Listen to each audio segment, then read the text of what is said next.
Bonjour à toutes et à tous, j'espère que tu vas bien. On se retrouve pour ouvrir la sixième case de notre calendrier de l'Avent du Savoie et aujourd'hui on s'intéresse à l'ancêtre du Père Noël, Saint Nicolas.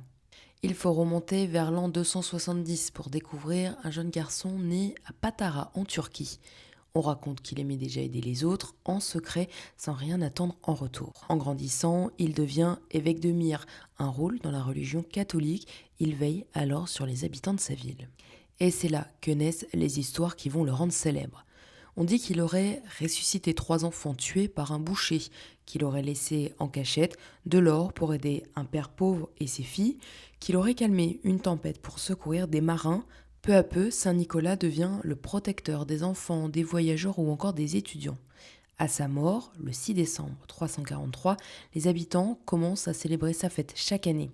Et dès le Moyen Âge, dans le nord de l'Europe, les enfants mettent leurs chaussures devant la porte pour recevoir des friandises, du pain d'épices et parfois un petit cadeau. Cette tradition voyage ensuite en Allemagne, en Belgique, aux Pays-Bas, avant d'arriver dans l'est de la France, en Lorraine, en Alsace et en Franche-Comté. Et puis, au XVIIe siècle, il se passe quelque chose d'important.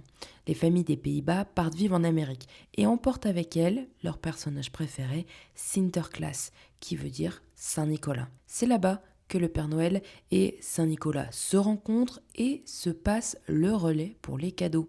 Aujourd'hui encore, dans l'est de l'Europe, le 6 décembre, les enfants reçoivent des gourmandises pour la fête de Saint Nicolas et quelques semaines plus tard, c'est le Père Noël qui dépose ses cadeaux. J'espère que cette nouvelle case du calendrier de l'Avent du savoir t'a plu. On se retrouve demain pour une nouvelle histoire dans le monde à ma hauteur.